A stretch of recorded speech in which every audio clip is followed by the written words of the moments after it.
Olá, seja muito bem-vindo ao programa Mesa de Negócios. Eu sou a jornalista Inácia Soares e estou transmitindo diretamente do Estúdio 09, que fica em Belo Horizonte, na Savassi, sob a direção do Renato Costa. Vamos juntos, Renato, para mais uma edição do nosso programa e você aí nos acompanhando. E o tema de hoje, gente, é um tema muito querido para mim. Porque a gente fala muito aqui no programa, nas conversas com os empresários, sobre o desempenho das lideranças, né? Quem são os líderes que estão comandando as empresas, os executivos? E hoje o nosso assunto é exatamente esse. Como que você, aí que está crescendo, evoluindo na sua carreira, pode fazer para se preparar, se cuidar, tomar as decisões certas para estar apto a ocupar um cargo de liderança na posição, por exemplo, de CEO ou de diretor de uma organização, seja ela pública ou privada, que são os cargos de C-levels, hein? Como é que você faz para chegar lá e como é que você faz para se manter lá? Pois a minha convidada é uma especialista em ajudar os executivos a fazerem essa jornada com sucesso, com firmeza, conseguindo tomar as melhores decisões, desenvolvendo habilidades e competências que são necessárias nesses cargos. E eu já apresento para você o currículo um pouquinho da Cássia Morato, que é a minha convidada. Ela é especialista, então, nesse assunto de desenvolvimento dos executivos e especialmente aqueles que estão aí no alto do organograma das organizações. Ela é mestre em administração, tem também um MBA Executivo de Negócios, é professora do MBA de Gestão Estratégica de Finanças da PUC Minas, é também Master Coach e Coach Executiva com várias certificações, inclusive internacionais. Só uma palhinha para você da minha convidada de hoje, Cássia Morato. Seja muito bem-vinda mais uma vez ao meu programa. Sim. Você foi quando estava na TV, lembra? É verdade. É um prazer para mim estar aqui e contribuir para gerar valor para a sua audiência, Inácia. Que ótimo. A oportunidade é minha e também das pessoas que estão nos acompanhando. E eu começo, Cássia, querendo que você faça para mim um balanço aí, a partir da sua experiência, do que você tem visto nos últimos anos. Você tem visto mais executivos chegarem a essas posições mais altas do organograma das organizações preparados para isso ou não? Lamentavelmente, as pessoas chegam e aí é que elas começam a pensar em se preparar. O que está acontecendo nas organizações hoje é que há uma mudança muito clara. Na hora de buscar esse profissional, antes o peso era para as hard skills, né? Para o currículo, a experiência. E hoje existe uma demanda muito grande pelas soft skills, né? As habilidades de relacionamento, o quanto ele valoriza e quer desenvolver as pessoas, se ele compreende o peso que as pessoas têm no resultado da organização, cada vez mais as coisas vêm caminhando nesse sentido, o que é muito positivo, né, Inácia? É muito positivo, mas também desperta em mim uma curiosidade de entender se essa demanda parte de um CEO que esteja aí, por exemplo, ocupando o cargo máximo da organização, porque ele é o empreendedor, ele é o fundador, um conselho que exige esse perfil de alguém mais habilitado a lidar com pessoas. De onde que está vindo formalmente essa exigência? Olha, eu já vi de tudo. Eu entendo que, assim, cada vez mais, quando é um conselho, o conselho tem basicamente duas preocupações. Remunerar o capital dos investidores, que isso é natural, é esperado e é assim que deve ser mesmo. Mas também garantir que a cultura da empresa, que ela seja preservada, que a pessoa que vá alçar essa posição, que ela entenda a linguagem da organização e consiga manter a cultura cultuada, cultivada e professada pelas pessoas que trabalham ali. Uhum. E quando é o fundador, eu entendo que o zelo é com a estrutura.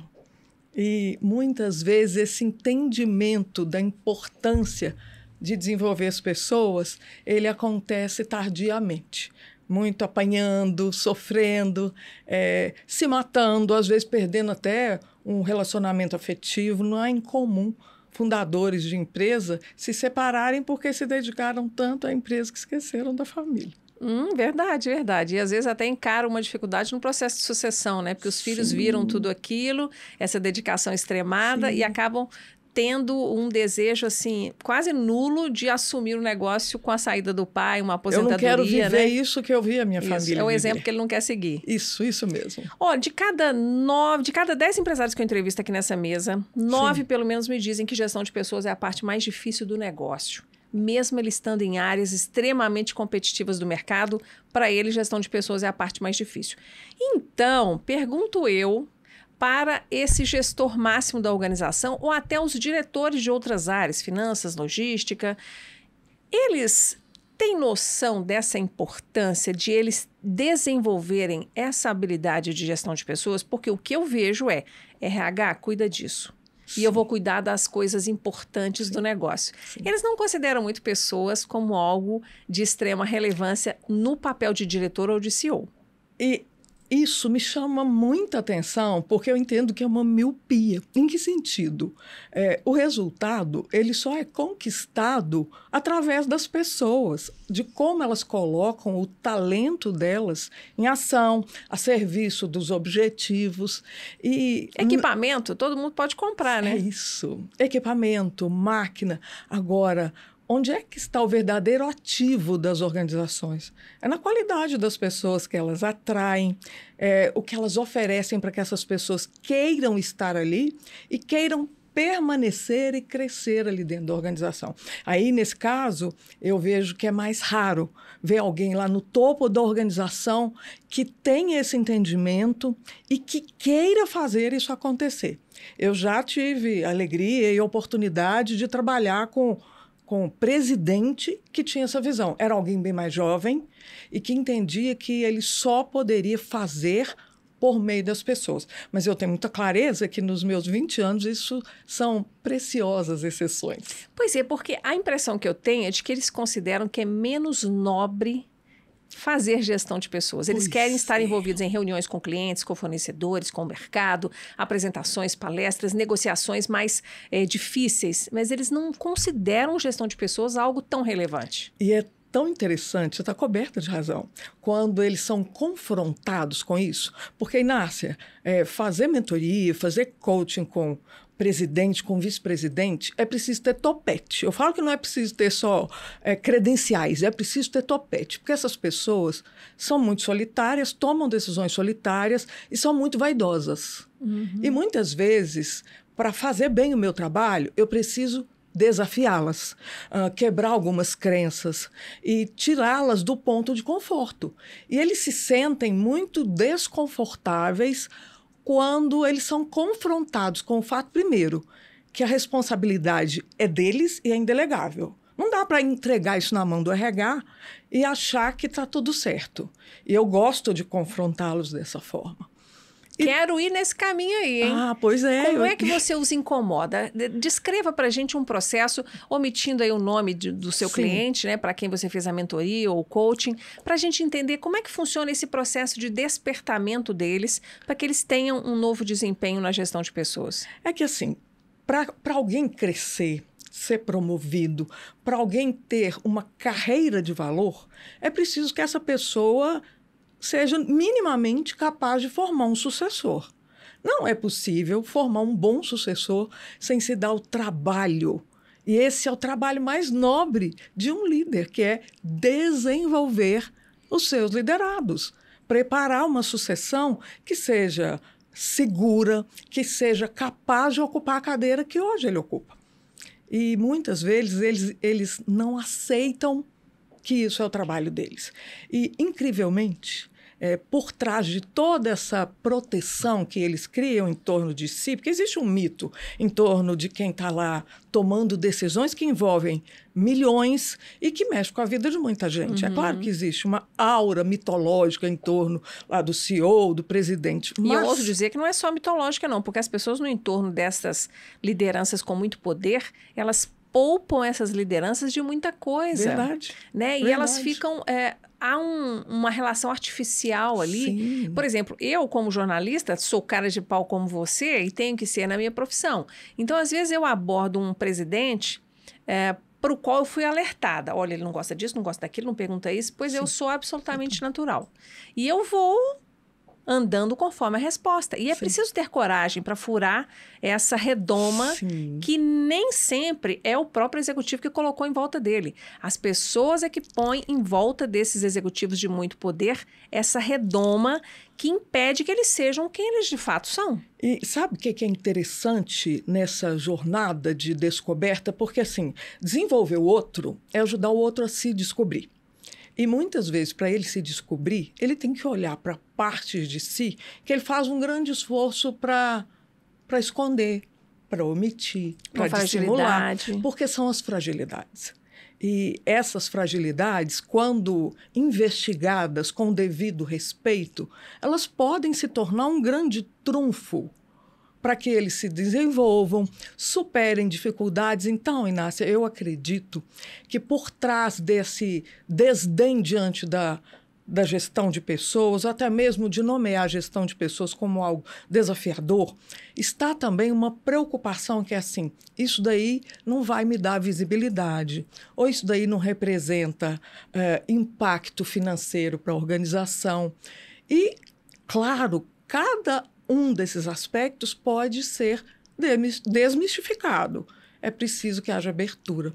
Então, a gente não consegue ajudar quem não quer ser ajudado. E eu acho interessante que na sua formação, eu acabei de ler aqui, né? Você é mestre em administração e MBA executivo de negócios e é professora de gestão estratégica de finanças. Sim. Então, você deve derrubar esse mito com muita facilidade, né? Que não dá para mensurar o impacto de uma gestão de pessoas eficiente lá na última linha do balanço da empresa.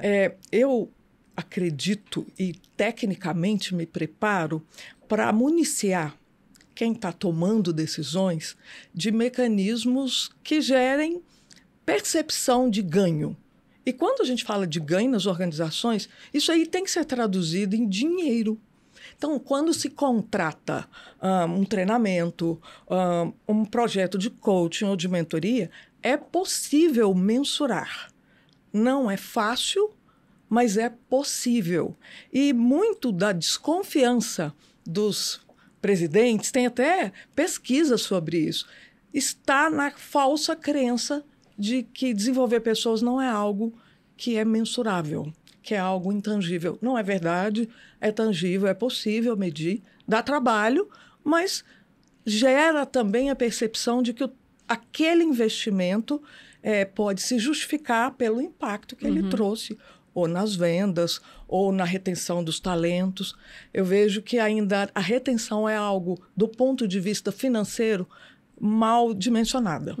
Você disse mais cedo que você vê muitos executivos, a maioria deles, alçando esses cargos de poder, os cargos mais altos do organograma, como diretor, como CEO, sem estarem plenamente preparados para essa função, não só no que diz respeito à gestão de pessoas. Ok.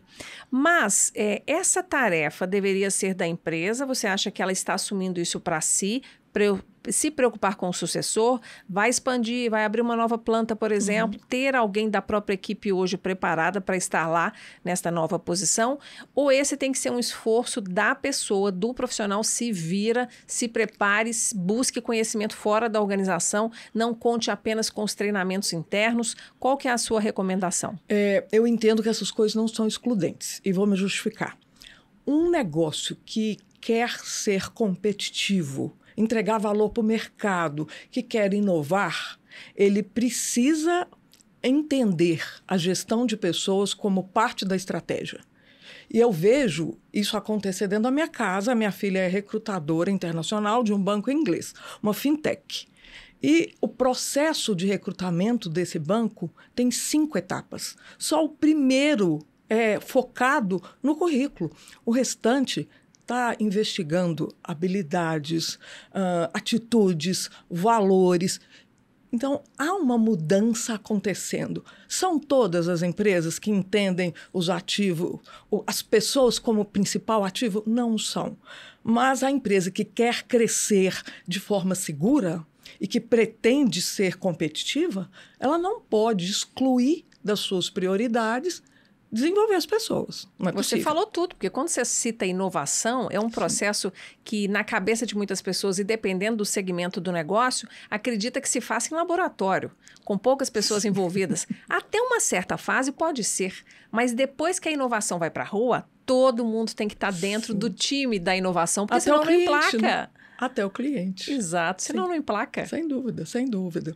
E essa mentalidade de criar o novo, ela pode ser cultivada através do desenvolvimento de pessoas. Agora, Inácia, eu falava do outro lado, né? Eu entendo que a carreira de qualquer executivo precisa ser vista por ele como um ativo. E, então, ele precisa pensar sempre em qual é o próximo passo. Por isso, eu não recomendo que ninguém delegue o desenvolvimento da sua trajetória profissional à organização que você está nela nesse momento. E eu usei de propósito o verbo estar, porque ele é um momento numa linha do tempo. E a gente precisa planejar com intencionalidade onde a gente quer estar, que tipo de organização a gente quer trabalhar.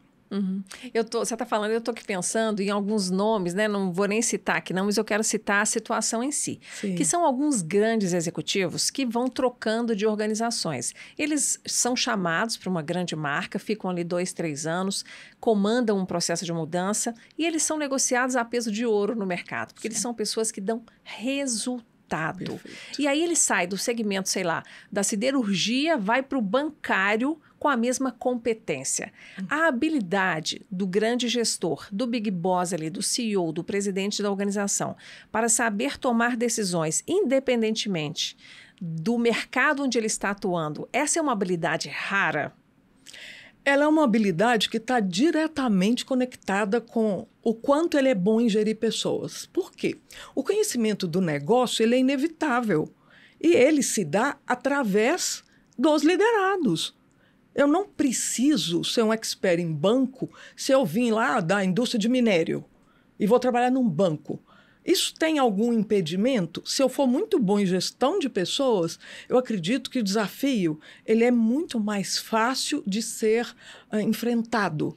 Peraí, você está me dizendo, então, que esse grande executivo, que é negociado a peso de ouro, que é praticamente uma marca no mercado, e nós temos vários no Brasil, Sim. E vários de fora que vêm para o Brasil, e vários brasileiros que também vão para o mercado internacional, que ele não é tão importante que ele seja bom em finanças, quanto ele tem que ser bom em gestão de pessoas?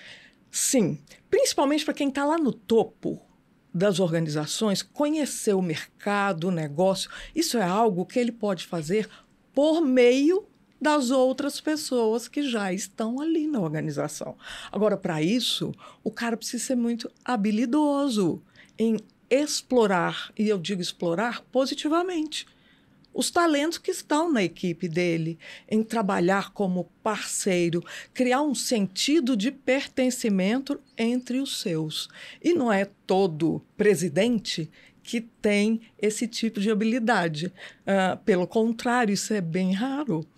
Então, eu vejo que os talentos natos, muitas vezes, eles chegam na frente porque eles aprenderam a jogar o jogo. Eu tive um coach, que não está mais no Brasil, que ele falava assim, eu encaro isso aqui, Cássia, como se fosse um teatro, onde cada um de nós está desempenhando um papel. E roda mais rápido quem aprende a jogar o jogo primeiro. E que jogo é esse? É o jogo das pessoas? Eu acho que é o jogo do ambiente organizacional. Das emoções. É claro que existe ali um jogo de poder, um jogo que tem grande conteúdo emocional. E eu não estou falando, eu não me refiro à manipulação.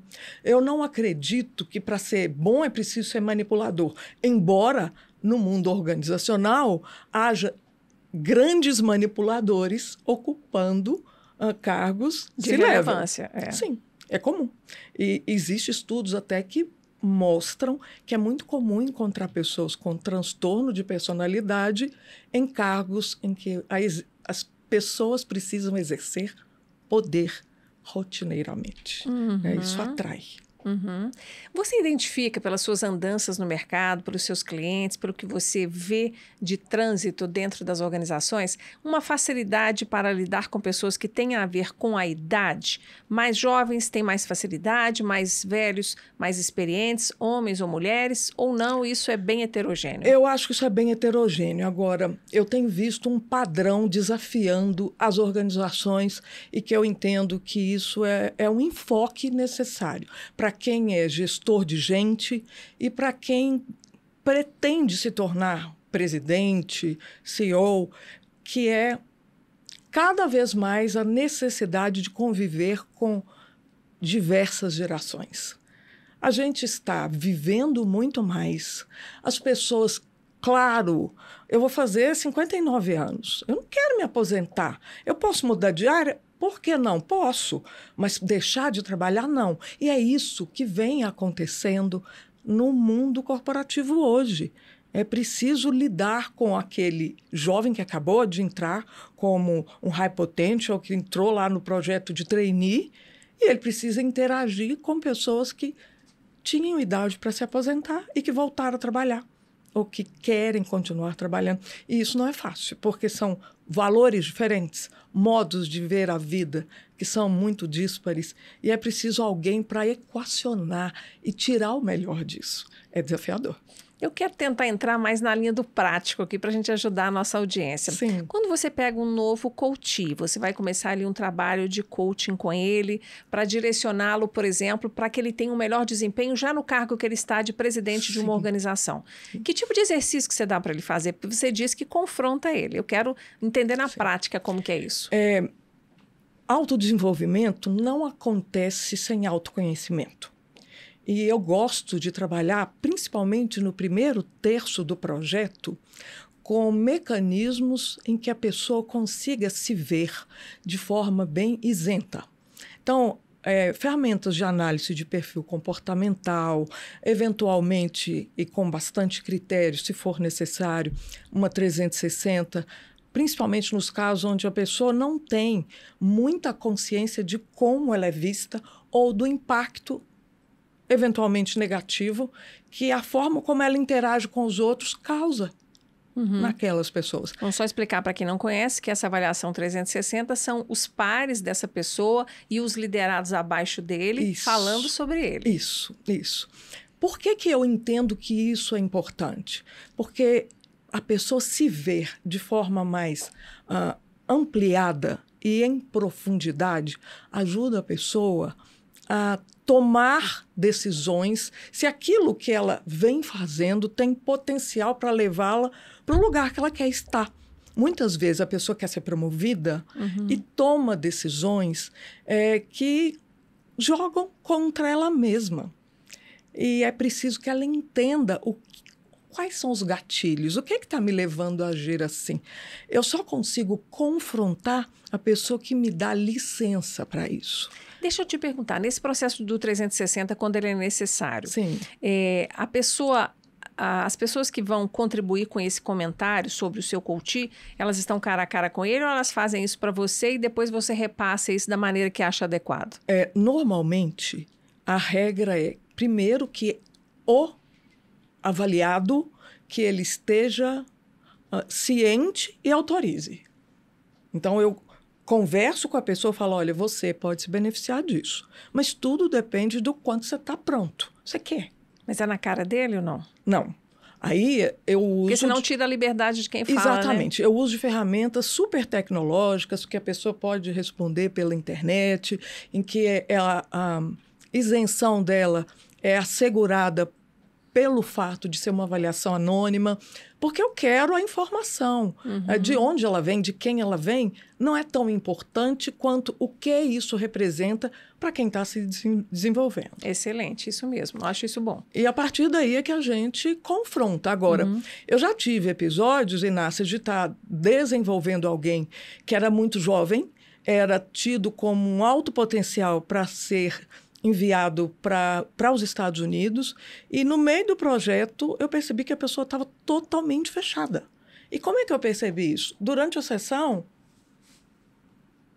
Braços cruzados, cara linguagem fechada, corporal. Totalmente. E à medida que eu ia fazendo, trazendo as reflexões, né, as respostas eram absolutamente pro forma. Eu falei, olha, eu quero te tranquilizar. Eu não estou aqui nem para fazer você perder tempo e nem para perder meu tempo, que também é valioso. Eu fui contratada pela sua empresa para te desenvolver, mas eu só posso contribuir se você entender que isso é importante para você. Eu não estou aqui para te empurrar nada e não quero, isso daí não é meu interesse. Eu preciso que você se posicione. Ele tomou um susto e falou, mas o que eu estou fazendo? Eu falei, eu posso tirar uma foto sua e te mostrar? E aí tirei uma foto com o celular e mostrei. Eu falei, o que você me diz dessa sua postura aqui? Você vê que às vezes a gente tem algumas reações que a gente nem percebe, né? Sim. Ou seja, na sua cabeça, a pessoa acha que está passando, que está interessada, que está motivada, e ela está totalmente fechada e sem nenhum interesse em prosseguir com aquele movimento. E nasce uma imagem, uma coisa muito poderosa, né? Porque na hora que ele se olhou, ele tomou um susto e falou assim, nossa, eu não tinha percebido o quanto eu estava me defendendo disso. E aí a gente foi trabalhar. Está se defendendo de quê? Pois é, quando você usa essa palavra aí, que ele achou que ele estava se defendendo, né? Sim. A postura dele. É porque, de alguma forma, ele acha que a empresa o menosprezou por entender que ele precisava se desenvolver. Na cabeça dele foi esse o raciocínio? Não, na realidade, qual que é o medo? Eu vou ser visto nas minhas fragilidades. E é preciso tratar isso com extremo respeito. Porque todos nós, felizmente, temos as nossas fragilidades. E fragilidade, quando conhecida, ela deixa de ser adversária. Porque eu posso explorar a partir disso e criar algo que reforce um talento que já está presente. Algo e humaniza, né? Exatamente. E olha, incrivelmente, as pessoas os líderes mais influentes, não são os que têm maior poder de responder todas as perguntas. Os mais influentes são justamente aqueles mais humanizados. Aqueles que não se escondem. Esses são os que ganham o afeto, a admiração da sua equipe. E isso é muito poderoso. Né? A pessoa não ter coragem, não ter vergonha da sua humanidade. A gente está caminhando para o nosso encerramento, mas eu ainda tenho duas questões aqui, pelo menos, que eu preciso colocar. Você deu aí o exemplo da avaliação, do autoconhecimento, e a avaliação 360 graus pode ser uma das ferramentas usadas. Sim.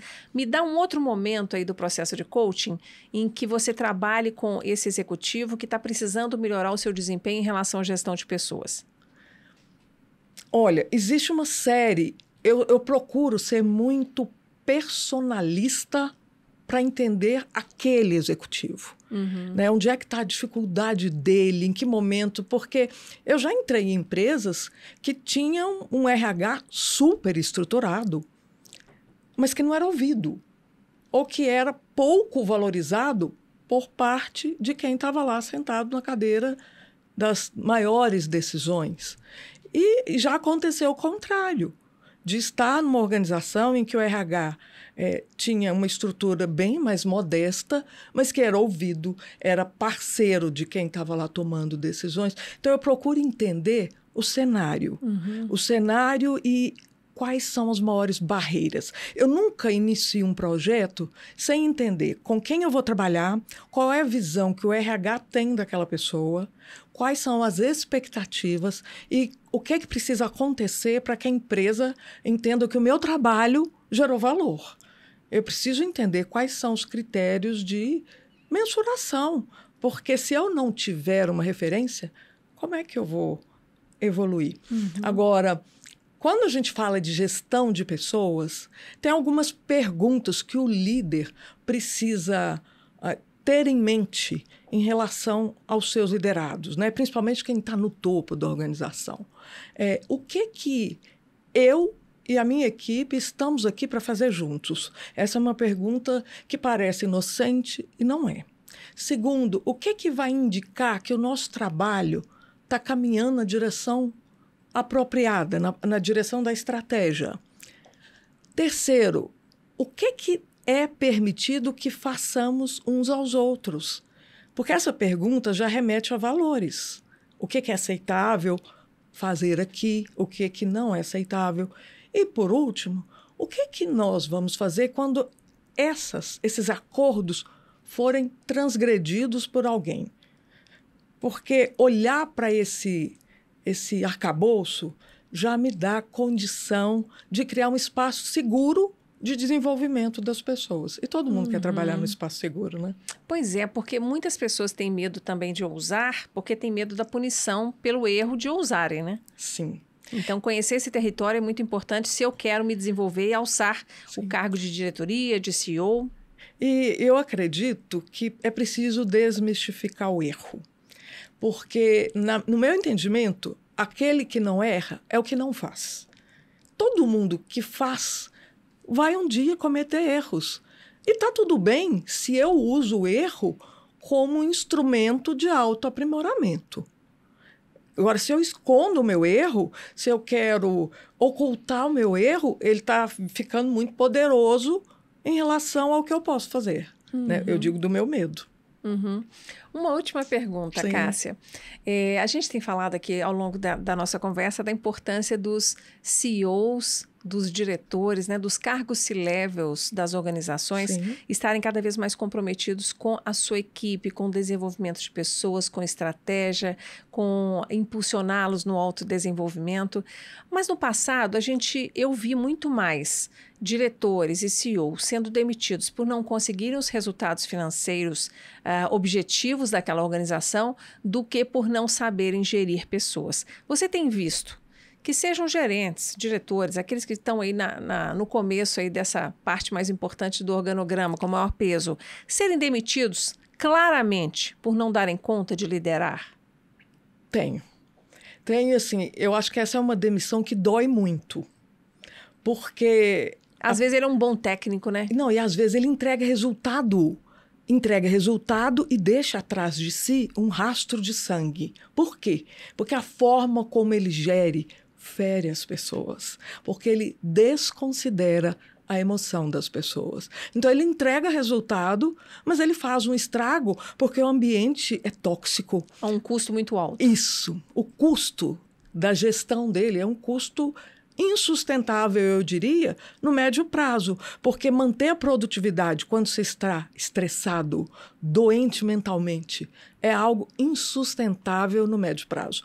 Pode ser possível num curto espaço de tempo, mas ninguém quer isso para si. E aí adoece, vai pedir licença médica, Isso. fica caro para a empresa. Aí tem uma série de situações que são provocadas por essa avalanche aí do líder que não sabe liderar. Sem dúvida. E tem outra coisa, eles ficam doentes também. Eu tenho uma amiga que fez uma pesquisa de mestrado só com presidentes e ela descobriu que 80% tomava remédio de tarja preta. Uau! Então, assim, é algo que sacrifica o emocional. Principalmente se a pessoa está fazendo vista grossa para as emoções dela. Né? Emoções não são instrumentos de fuga, não são coisas para serem temidas. A gente precisa entender sobre o que elas estão falando. Não empurre para o lado aquela emoção que te perturba hoje, né? Porque isso. Ela volta Sim. e volta com uma força maior à frente, né? Sem dúvida. Então, uma última mensagem, Cássia Morato, para quem está querendo ocupar uma posição de liderança. Aquele jovem ou aquele mais sênior que ainda sonha e que acha que merece ter aí uma posição de diretoria, de CEO, de presidência de empresa, de organização. O que ele deve cuidar, assim? Aquele último conselho para um amigo, para quem você não vai ter tempo de ser coach ou mentora dele, mas que você possa dar uma sugestão e um conselho para ele começar essa caminhada rumo ao topo. Então, vou falar para você que está em busca de crescer e de criar uma carreira de sucesso, galgar posições, jamais menospreze o poder de uma boa gestão de pessoas. Ela pode abrir portas para você e nenhuma posição é criada sem habilidade de relacionamento. Então, que você entenda e se prepare a contento que as oportunidades vão surgir e você, com certeza, vai dar conta delas. E o melhor de tudo é que dá para aprender a ser um líder melhor a cada dia, né, Sim. Cássia? Eu entendo que o aprendizado no mundo organizacional é algo que não termina nunca. Mesmo para quem já tem muito tempo de estrada, esse aprendizado com relação às próprias habilidades e o outro, ele precisa estar na ordem do dia. Porque o mundo muda muito rápido também, né, Inácia? Desenvolvimento contínuo, não Sim. pode ter preguiça, não. É isso. Porque você não sai do jogo. É isso mesmo. Cássia, muito obrigada. Sucesso em todos os seus projetos. Que você consiga ter a sabedoria, mas também a capacidade de ser, assim, cirúrgica para ajudar estes executivos que tanto fazem pelas nossas empresas, né? Sim. A gente, como mercado, depende muito da competência dessas pessoas, que elas cada vez mais tomem posse das suas habilidades, desenvolvam novas competências, Isso. olhando para o outro, sabendo também entender de números, que a gente sabe que Sim. não tem gestão que não entenda ali da parte numérica, financeira, Sim. né? Que, de fato, estratégias têm que se traduzir em números, que eles tenham essa competência, mas que consigam viver mais leves, Com leveza. sem tarja preta. É isso, né? é isso mesmo. Obrigada, viu, Assim Cássia? espero. Até a Eu que próxima. agradeço a oportunidade, muito bom estar com você de novo. Ah, bom para mim, bom para você também, eu não tenho dúvida, né? É bom quando a gente ouve alguém que está ali no mercado, que faz, que tem clientes reais, problemas reais e que consegue ter soluções para aprimorar o seu próprio trabalho e que esse trabalho bem feito ajuda outras pessoas a se desenvolverem, como é o caso aqui da Cássia Morato. Espero que você tenha gostado. Não vá embora sem deixar o seu like aqui, por favor, e pode compartilhar esse programa com quem você quiser.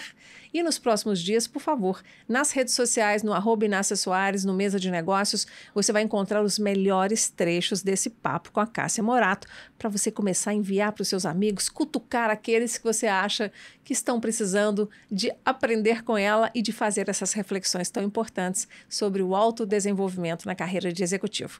Obrigada pela sua atenção, pela sua companhia. Renato, obrigado pela sua direção e até a próxima.